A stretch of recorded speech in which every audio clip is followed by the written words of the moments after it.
Hello everyone, TinaGale here, and this is going to be my final project for Paper House Production. I have so enjoyed working with them the last year. They're a very generous company, and I am so honored to have got to work with Christine and the entire Paper House design team this last year.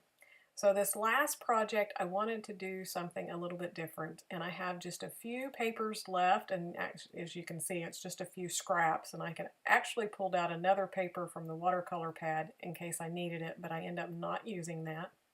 And then I had this large, the white wood tree transparency, printed transparency, and it's from the Great Outdoor Collection, but it reminded me of a winter scene, and so I wanted to use it for this. So I'm just making almost kind of like a small photo mat, and it's going to go on a little frame that I picked up from IKEA.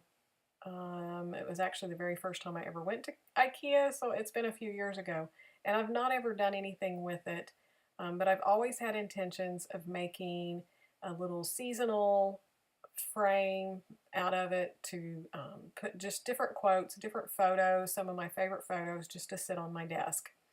And so that's what I'm doing today.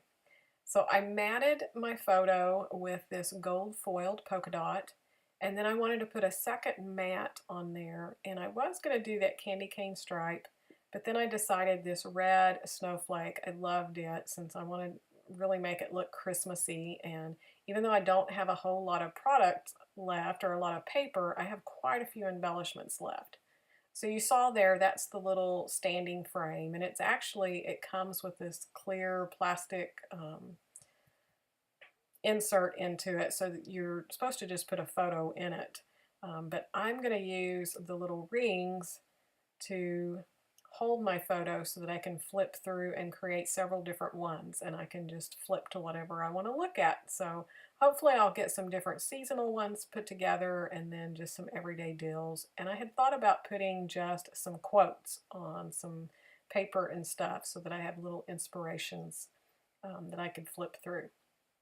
So I have my photo on there, and I had this is the 3D sticker sheet, and I loved this one that said Christmas Love, so I decided to put it up at the top on the photo, and then I'm trying to just decide what I want at the bottom, and I go back and forth. I love these gold reindeers.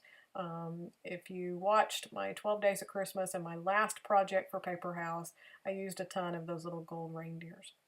Then I had this other 3D sticker, this present, and I loved it. I loved the pop of red down there, but it just wasn't what I was going for on this particular page, but it does look very nice down there.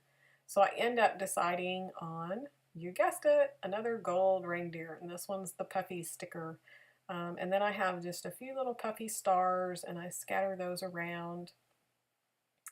And I'm just playing. I'm not going to go too overboard. It was really hard not to. I wanted to just pile it all on there, but I don't want it too thick to where when I flip the pages that it won't lay right. You know, I don't want it so bulky that it flips and you can't see the photo.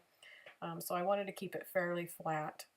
And here are the little enamel stickers, and they have words on them, and so I thought it might be kind of fun to put some of those down there, but couldn't really make that work. And then I have just a couple of more of those Santas with the reindeer on that rice paper, and I was trying to find a spot for those because I love them, but couldn't really find a spot for that either. So now I'm just going back through all of the sticker sheets to see if there's anything else that I can do, and it's pretty much down to just the gold stars. And then you'll notice I put that one enamel sticker up to the top. That's the holly and the berries.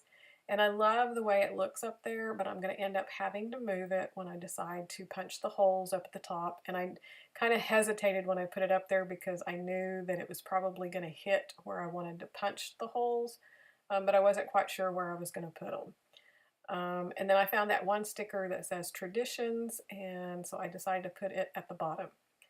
And on the transparency, I didn't adhere that to the wood grain paper on the back. I wanted it to just stay floating. I don't know that it makes a lot of difference, but that was just the choice that I made. So here I'm just finding the center and then trying to decide where I want to put the little hole. So I decided to go out and just center it there. And so I'm just making a little pencil mark, and I'm going to use my crocodile to punch those holes. And so here's where I'm like, that's not going to work. So I'm going to pick it up, and I'm actually just going to move it to the other side of that Christmas love sticker. There's enough room in the photo that it's not going to cover anything up. So I just lift that sticker up and poke it up underneath there, and all is good. And so when I get all of that ready, it's ready to just stick on the rings and put into the frame, and it's ready to sit on my desk. I love the way this turned out. I hope you enjoyed this. I hope you're inspired to try to create something other than a layout. Do something for your desk, something that you can look at and be inspired by. And again, I want to thank Paper House for giving me the opportunity to work with them this year, and I have so enjoyed it. I hope you've enjoyed all of the projects that I've brought to you from Paper House and using their beautiful products. And you'll come back in the new year. I'm not sure I'll have anything else. This next week's going to be Christmas, and I'm going to spend that time with my family since I'll be off work for a couple of days. And so I hope you have a very Merry Christmas and a Happy New Year. And I will see you probably next year with a new process video. So thanks for watching. Bye-bye.